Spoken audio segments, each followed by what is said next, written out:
Welcome to a solitaire wargame review from theplayersaid.com. My name is Grant. Today I'm taking a look at and sharing with you Stuka Leader, the World War II European theater solitaire game. This one is published by Dan Versen Games, DVG. This is a 2023 release. I played this near the end of the year as I was kind of winding down my 2023 games. I'm actually proud of myself. I think I got 17 solo games in 2023, so that was pretty good. Not 17 plays, 17 different games. I played them all anywhere from 5 to 10 times. This game is designed by Chuck Siegert, and this is Chuck's second Leader series game.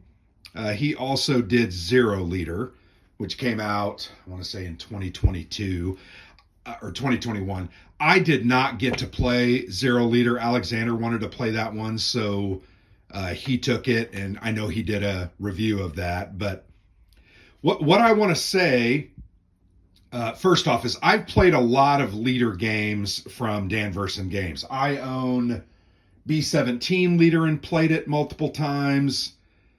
Gato Leader, I really enjoy that one. It's submarine in the Pacific. The Americans really like that one. Sherman Leader was probably my favorite, and it focuses on ground combat, which is very rare. The other ones I've played are mainly air war games, with the exception of Gato Leader. Corsair Leader, I played solo, and Alexander and I played a couple of missions cooperatively just to kind of learn the rules on that one. And now Stuka Leader. I'm trying to think, I've played another one or two, but Thunderbolt Apache Leader a little bit with Alexander. I really enjoyed that one. I know many people say that's their favorite.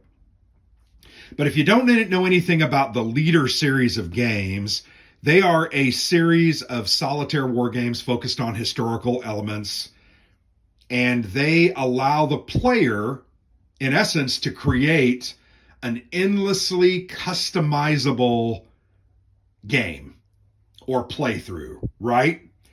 You have various scenarios. You can string scenarios together to create a campaign.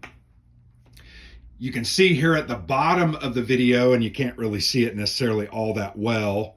I need a bigger camera. But you've got all of your different pilots and all of their different aircraft. Each of these pilots, let me go ahead and I'm going to move these counters off because I just started a new scenario. I started the Stalemate in the West 1941 scenario. I got through the first couple of turns and I was like, you know what? I understand the rules well enough. I can at least intelligently discuss it. I did play the 1940 Battle of Britain scenario a couple of times. I think I did a medium campaign and a short campaign. And then I barely kicked around one of the East Front, I think the Stalingrad scenario. But each of these pilots you're going to pick, that first off, they have different types of aircraft. This is an ME-109E. You can see that, I think, right there on the card. And you'll notice up in the upper right, the pilot is identified as green. So this is a green pilot, so basically a rookie. He's not going to be very good. Here are the various abilities that he has, like Z is for zeal, HO is Harito. That's kind of a luck factor. Zeal takes away stress. Situational awareness. That's a very key one because it allows you to basically jump another plane that might be quicker than your plane and do an attack, hoping to destroy it. So you can see there's a bunch. I'm not going to go through every single one of those, but this is how you kind of typify or differentiate what a green versus a skilled or a veteran pilot. So on the back of Schneider, here, this pilot, it was a newbie. Sorry, I should have got a different one. But he was a newbie to start out, and he's grown a little bit. So check out those stats. The only one he has is the W, and didn't change much. But his stress levels got a little better. So down here is how much stress a pilot can take before they start incurring dice roll modifiers to the various types of attacks. You have air-to-air attacks.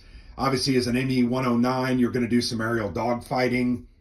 And then you have air-to-ground attack values. So you can see, let me flip that back over. As a newbie, he has a stress load of 0 to 2. He's going to be okay. And you can see his air-to-air attack is a -3 and his air-to-ground is a +1. On the other side, as he gets a little better, he becomes green. His stress level is 0 to 4 is okay. So 2 points better. And that's huge in this game because every time you go out, you're going to take a couple of stress. You can take stress from events, from hits, and you're going to draw either major. Where do I have my major? Where do I have my damn hits? Oh, okay. So you're going to draw hits out of this cup, and you've got major and minor. Sometimes those are going to be add a stress, add 2 stress. Sometimes they're going to be you're dead, which really suck. But you're going to go out and you're going to accumulate stress over the course of a mission. And when you get down below what is called your shaken value, 5 to 7, you'll notice his values get significantly worse. His air-to-air attack becomes a -4. His attack air-to-ground becomes a +0. So he gets worse at his air-to-air, and he loses his benefit for the air-to-ground. So he's going to actually be a straight-up roll. You'll also notice on the bottom there are loadouts. These are called loadouts. You can have a drop tank for fuel, different types of bombs, a smaller 50 kg bomb or a 250 kg. Those are going to end up, when you drop them, the smaller bombs you're going to roll 1 or 2 dice. The big bombs, the 250, you're going to roll 3 dice. You're almost not guaranteed to hit, but you have a way better chance of hitting. So as you go through the course of a game, you're literally going to see these guys grow, become better. They're going to gain experience points. And let me show you this. And this, once again, just filled this out and started the mission. I'm like, I think I'm done. But here is your player log, and this is a printed out sheet. They actually gave you one that I needed to go ahead and photocopy. But you list your lineup, all of your pilots. I've got 8 pilots in this scenario, and it tells you that on the scenario board. I can't remember where it is, but it is on there, and you can know how many pilots you can take. I think it's based on whether it's a short, long, or... Yeah, I'm drawing a blank on that. It's been 4 or 5 days since I played. But you can see you list your different pilots. You list their ranks there, so you can see green, 6, and that 6 value there on Schneider is the victory points that it takes to go ahead, or experience points, to flip him over then to his, what does it become? Average side, which will improve him, but you got to spend 6 of your experience points. Cool was another one on there. I forgot. But you can see the different pilots, and each of the scenarios will tell you you have the following makeup. This one told me I could have 3 green pilots, 3 average, 1 superior, and 1 veteran. What was the S? I'm trying to remember. Skilled, not superior, skilled. Jeez. 1 skilled, and then a veteran. And obviously, green is less than A's or average, and then skilled is better than average, but veteran is the best, and they're going to have the most abilities and options. You'll also notice here on the right, there are 2 columns right after the XPs. There's a cool column, and cool is written on their cards. Here, let me show you one that has a cool ability. All right, so this is Broka, or Brofer. His cool is a 1. And cool means that he's going to gain, at the end of a mission, he's going to reduce one of his stress. He's a cool cat, right? So that's what those are. As I mentioned, Zeal's another one. Sorry, the other one is Zeal. Zeal is a specific marker. Let me show you. And it's an expendable marker. So Zeal, you can throw it away much like Rito to save yourself, Zeal you can throw away to reduce your stress 1 or 2. And that becomes very valuable when, once again, you're fighting a lot, you get hit a lot, and you end up you're becoming a worse pilot. So this is your roster, right? You're filling that out. You've got then this record sheet for the stress. You can see mission 1 through 12. You can write the targets down here. It kind of tells you somewhat of a narrative as you're going along. So that's why I made the comment, this game is eminently customizable. I'm going to move the box because I want to show you another reason why I feel that. All right, so this is the baggie of all the different pilot cards that you have available to you. All of these different good German names here, all of these different skill levels. So you'll notice, here's Heitmeyer. Heitmeyer has 3 cards in the deck. He has a legendary, which on the back side is a veteran. The middle is the skilled and the average, and then the bottom is the green and the newbie. So you can literally start as a newbie, keep him alive, do well. He's in a Ju-87D. So this guy isn't going to do a lot of air-to-air fighting. He's literally going to bomb targets, stationary targets. But you can literally go on a campaign, and over a long, even a medium campaign, you might increase him 1 to 2 times, so it's going to change him. You can then carry them over in some of the campaign options. So I just really like that you can pick, and they all have different skills, different cools, different situational awareness. This guy has 3 Harito.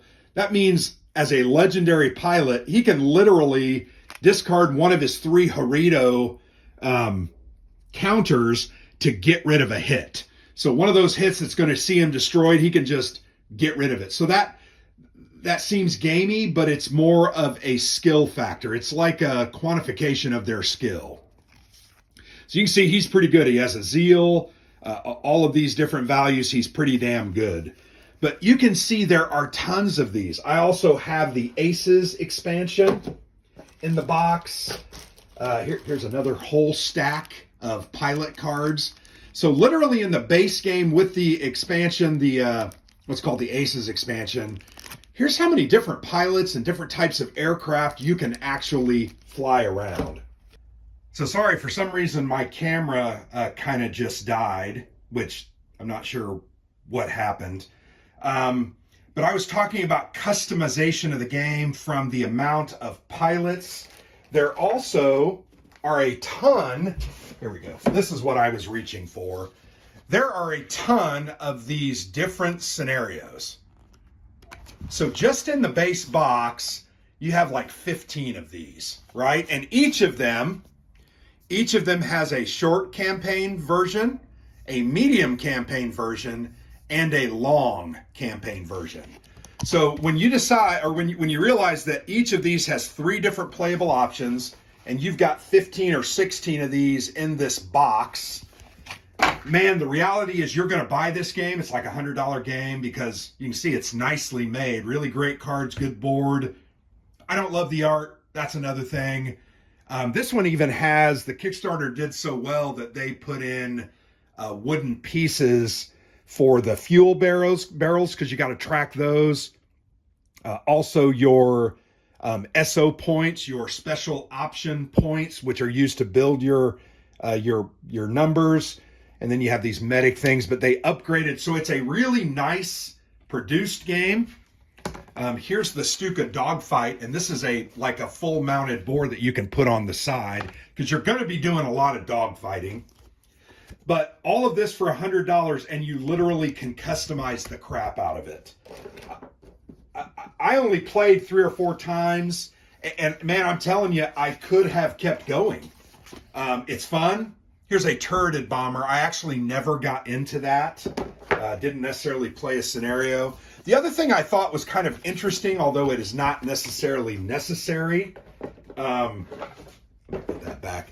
They put in all of these different displays, and you can see they're double-sided. Because if you're doing a mission over the English Channel, you literally can put this down, and it kind of gives you that thematic element, right? So here is one for the East Front. You know, you got some heavy, dense cities there. You got the Volga. Here you've got more of a countryside, this is kind of a city. So I probably, the one I'm doing is kind of in the country. I probably should have put that one. But you can do one over the ocean, another urban one. And once again, they're all double-sided. These do not really change the game in any way, shape, or form materially. They just change it aesthetically and give you kind of another option or another, for lack of a better word, way to play the game or way to experience the game. So I think that's the one thing that I'm very impressed by with this Leader series. Always have been, always will be. The next thing I want to talk about is how you build your army, right? As I mentioned, each of these scenarios, let me go ahead and just get the scenario that I was on. I'm going to move all those. So each of these scenarios will tell you a couple of things, right? It will tell you what type of bandits you're going to encounter. This one that I was playing, you're going to run into Blenheim bombers. You're going to run into Hurricanes and Spitfires, which are nasty. You get a couple of those, and if they're good, man, you're going to be in trouble. Just going to be honest with you. You have an available number and type of aircraft, and these are based on historics, right? This is a 1941 scenario. These types of aircraft were available then. There are other aircraft in the box like jets, which don't come out until 44, late 44 and 45. But it's going to tell you what planes, so you have to go through and you have to choose those type of planes. It's also going to tell you the different types of reinforcements you get, their average. As you lose fighters, you can replace those, but they're not going to be as good as, say, some of your other fighters. And then it's going to tell you all the different targets. And you can see on this map, all these numbered targets are things that you can choose to go for. But what you're going to do is every time you're going to draw a target card. And this is number 30. You can see up in the upper right-hand corner. This is an anti-aircraft battery.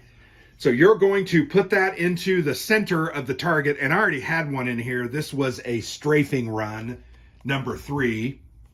And these targets are pretty cool because they're going to tell you, okay, if you defeat this, you're going to get 4 victory points.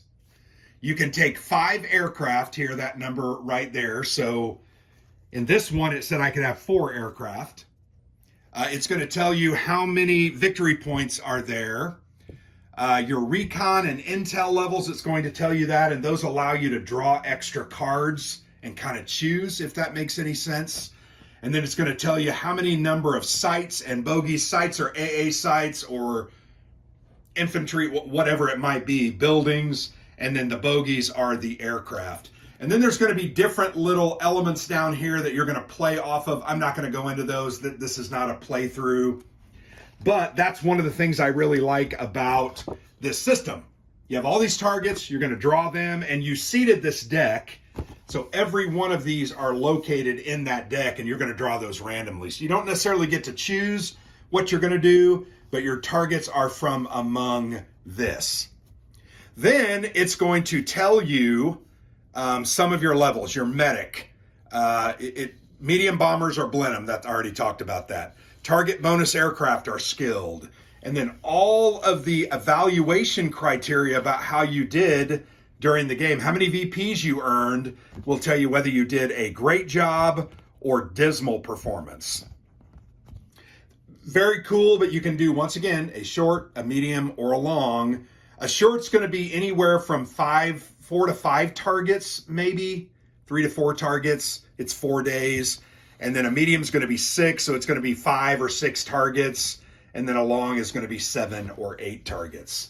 So the customizability of this game is really off the charts. But it's going to tell you what I was getting at. Sorry, kind of losing my focus. 16 special option points is what you get to build your fleet here. not fleet, but your Air Force. You also get 21 fuel, which is important because every time you go out, you're going to use a barrel of fuel basically almost for every plane that goes out. You can gain fuel sometimes. Sometimes you're going to lose fuel because of events or weather. But the really cool thing about the game is you're going to have some player agency about how to build your own units. So each of these, you can choose them. You can bump them up by paying extra SOs. You can also buy them skills. So let me show you a couple of the skills, and where's the skill chart? I always try to keep those things nearby, and I end up, there's the skills. It's way up here at the top of the board. But you can customize this game and buy so many different skills, and they're all going to do different things. Look at all those skills, right? And they're going to give you added benefits. For instance, Kampf Pilot, add +1 to gun attack rolls. So anytime you're doing a gun attack, you're going to add +1. That's huge, a DRM. Gain +1 maneuver. So you can gain position on your target during the dogfight procedure. Wherever I put that Stuka dogfight, right here, you're going to gain a position with that skill. Then there's other ones that are a little simpler. Agile, may go evasive without suffering a stress, which is cool. Arrogant, if you destroy the first site or bandit of the mission, gain +1 XP. You're going to need to understand that so you can better. But here's what the skills look like. And they're about, like I said, there's like 20 of them. And you get to pay a certain amount of points to gain these skills. They're usually 1 or 2 points depending on how good they are. But then you're going to put that on that pilot. So I put that on Eshrik, and he is agile and he can do those things. So that's really cool. Love building out my forces, choosing my aircraft, choosing my level of skill. But although that is identified, once again, it's identified here how many different types of airplanes you're going to have or different type of pilots. But you can choose your skills. You can choose your loadouts. So here I want to show you. And remember I said at the bottom of the card, it typically lists what can be carried. So here I've got 3 SC-250s, and these are bombs that you're going to drop. Obviously this is a Stuka. And when you drop these, you're going to hit on a 7 through a 10. A 10 is going to give you 2 hits, and a 7 or higher is just going to give you 1. And you can have modifiers to these. You're going to roll multiple dice with these. Those are the kind of things that is fun to figure out, okay, I'm going to take this type of, there are incendiaries, there's explosives, different types of bombs, because you have to kill these sites. So here's an example of a site. You've got a 20 millimeter anti-aircraft gun. Here in the middle, you've got a 2P DR, which is a more emplaced gun. And then you've got your targets. And I already shot the planes down, or I would have the planes out there. Where did I put those? Well, I shot the planes down, so they're all gone. And I think I ended up losing. No, I didn't lose anybody. But lots of customizability. It is a very cool system. It plays very well. And the structure of play is, as any good solitaire game should have, it's listed right here on this sequence of play. So I have found that when I play it, I'm going to go ahead and put those there. I'm able to follow this and then just reference the rule book. And I've got the rule book right here. So I follow this and I just kind of reference the rule book. Oh, okay, this is how I do it. And once you do it 3 or 4 times, you're kind of like, oh, I got it. I don't need to worry about that anymore. I also really like about this game, you can play for 30 minutes or you can play for 2 hours straight. It just depends on how much time you have. So you set it up, you play a day or 2 in a short or a medium or a long campaign, and then you leave, and you got to mark it where you are so you better understand. A lot of times I'll put my dice on the part of the sequence I'm on or other things. But it's just, once again, customizable, and I can play it in short bursts Or I can sit down and play for a whole afternoon if I really had 2 or 3 hours and wanted to sit down and make some progress. And I like that about the game. One of the other things I really enjoy about the game, but it really, really, really sucks, is the hit mechanic. All right? So here, let's go ahead and, so this is the hit result definitions. And what's going to happen as these sights fire at you, they're going to roll on a table and they're going to say, oh, they inflict 1 minor hit or 2 minor hits, or they inflict what is called a major hit. And you'll notice these chits are double-sided. So this is typically the yellow. The yellow are the minor, right? And the red are the major. So you can look at here, the minor just gives you a stress. So literally you're just going to track a stress. And here's what a stress looks like. It's a little counter with kind of cool thematically. But you're going to throw that on that pilot. Oh, he took a hit and he becomes stressed. Now on the other side, this one says ears ringing. And you're going to refer to that in the rule book. And it's going to tell you, I don't remember what ears ringing does. But the one thing that's really bad about these hits, and let me see if I can... let me see if I can find one. There's several that it totally destroys you. You're destroyed, right? So you pull this out. Of course, I should have laid one of these out. Sliver in the eye, oil leak, multiple stress, concussions, KIA. Here you go. So here's one. Literally, when you pull that out, you're dead. Your pilot got killed by the enemy aircraft or the sight, and there's not really much you can do. With the exception of if that pilot had a Harito marker. Remember, some of those start with 1. One of them I showed you started with 3, one of the legendaries. You can, I'm going to discard this Harito marker and I'm going to ignore that result. You don't draw again, you just ignore it. So I really enjoy the hit system. It is really cool. Here's the explanation. I said ears ringing. Ears ringing is miss 1 day. So literally that pilot cannot go on the next mission. That may or may not be impactful. You don't typically want to run pilots 2 days in a row because you have enough that you shouldn't have to do that, because you want to give them an opportunity to rest and take off some stress. And if you keep running them every day, they're going to basically overload and be unusable, which is not good. And remember, when you looked at those values, when you're rolling a D10 at a -4, and typically you're going to need a 5, 6, or a 7 or higher to hit, you're not going to hit very often. So you can't be running those guys that much. So those are some of the things that I really like about the game. I actually really like the hit system. I think it's unique. And it's always been that way. I remember in Sherman Leader, I will never forget one of the times I got one of my guys finally up to veteran, and he took a hit from a Panzer and he was killed. And I didn't have anything that could stop it, so I literally cried. I shed a tear, and I put that guy in the box, and he was dead. And then I had to replace him with a newbie or an average guy, depending on whatever that campaign said. But the other thing that I'll talk about in the game really quickly is how it works mechanically.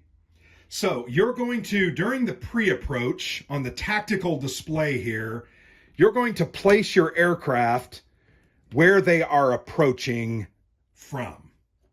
Then you're going to place bogeys based on the card and where they come out. You're going to draw those out and sights out. And then you can decide, okay, let's say this one did not have a sight, right? I'm going to really come in this way because I don't have to deal with a gun here, because ultimately you're trying to get to the center and hit this target card, which takes 4 damage to kill. So you're trying to survive there, drop your bombs on this, maybe kill 1 or 2 of these, depending on what your skills are or what the objectives or the event might say. If you kill more than 2 sites, you get extra bonus or extra experience. But you're going to move in, you're going to do your attacks, and then you have to move home. So if you have sites in all of these and you're done fighting, you're going to have to go through them to get home. So you always have to think about that. Do I need to take these out before I approach my target? You're also going to have to come up against, and the cool thing is you're going to draw these randomly. So this says no bogey. There's not that many of those in there, so that's ironic that I drew those. But when it says there are bogeys, you're going to draw these. That one said no bogey. Okay, this one says a bogey. So then I'm going to put that out, and it tells you where to put them, and you fill them in. But the more bogeys you have, the more sites you have, the more difficult it is. And frankly, remember, this hit system is a little bit random, although it's cool and unique, and you just never know. You could shake this thing till kingdom come, and you may still draw that KIA the very next turn. You just don't know how that's going to work. All right, I'm not going to go into any kind of a playthrough. There are really good playthroughs out there. There's several channels that have done them. I just wanted to share the game with you and explain to you that I have enjoyed immensely my couple of plays of this game. I just really like the variability. I really like the concept of spending my resources to outfit my Air Force. Also, the concept of having to use your fuel, manage that fuel, use your remaining SO, because sometimes you can spend SO to cancel a negative event, or you can do something in the middle of a game, but if you don't have SO, you're messed up. Also, some of these event cards, which you pull one of these on the approach, over the target, on the way back, you're going to pull 2 or 3 of these every round. But sometimes they say things like, lose an SO. If you cannot lose an SO, that a single pilot gains 3 stress, or you lose the game. There's all different kinds of things that could happen. So you really got to manage that. I just really enjoy that aspect. I don't know what it is, but I really do enjoy that. So in summary, there's a lot to like here. I don't like the art of these games. I'm just going to be completely 100% honest. This is I'm sorry, just not very good. This is a very simple thing here. They took clip art, they put it on a background. I don't know why we can't hire an artist. Dan Versen Games makes a ton of money. I don't know why they can't just upgrade the art, but the reality is they don't do art well, and we all keep buying their games, and that's okay. That's actually probably my only complaint about these games and these series. The other thing I didn't really talk about, this system has a lot. This game is an evolution of the Zero Leader. I think Chuck is on the cutting edge trying to change the games up, so you're literally not just getting the same game over and over again. But I think Chuck has put a lot of different things in this one. The dogfighting thing is a really neat mechanic. It's cumbersome though, man. I'm going to be honest. If you have 2 or 3 bogeys and 2 or 3 planes that you're engaging with them, each of these dogfights can take, I feel like it's 5 to 10 minutes. And yes, it's cool because it's all about how you're attacking, what maneuvers you are doing, and how that's going to result in how you react to your target. And you get a whole bunch of modifiers when you attack. So if you come out of the sun, you're gonna roll a 10, and let's say you roll a 6, you're gonna be at a +4 to attack. You're mainly hitting on anywhere from 7 to 8s or higher, and you're +4. That means you're gonna hit on a 3 to. That is very valuable. So I really enjoyed figuring out how to manipulate this process to make it work for me. I also do enjoy the positioning. So you're literally, let me show you. I don't have a bogey. I'm just going to grab one. So as you're coming at each other, let's assume this is a plane. So just go ahead and look at right here. You're going to do maneuvers, and then people can gain advantage on you, or you might have an advantage on them. And that is going to dictate which of the maneuvers you're going to do and how good your roll modifiers are here. When you're neutral, +0, advantage +1, and when you're tailing somebody, it's +3. So a very cool and involved process. I feel like it gets a little cumbersome and a little overdone, but that's just my opinion. I think when I play these solo games, I want a good crunchy experience, but I don't want it to go on and on and on and on. That's just my opinion. But Stuka Leader from Dan Verson Games, this is a good one. This is one of the better Leader Series games that I've played and one of my favorites from 2023. And that's saying a lot because there's a lot of great games that I played from 2023 Solitaire. So we'll see how it all shakes out. I'm still working on a couple of other games, but I really enjoyed this. I think if you like the Leader Series, you're going to like this game. If you enjoy World War II and Air War, you're going to like this game. If you enjoy player agency and the ability to build and craft your own forces, you're going to like this game. If you like some randomness in your attacks and your results, you're going to like this game because it has some of that. Ultimately, at the end of the day, it turns out to be a game, and that's, I think, why we all play them. But there you have it. Stuka Leader from Dan Verson Games. Excellent job, Chuck Siegert. Really enjoyed this. I'm going to put this away for now, but I probably will come back to this in the future. I know there's other volumes that are in design. I think there's a Flying Tigers volume. So there's a lot of different games that are in the process. But thanks for watching. I've been Grant for the Player's Aid.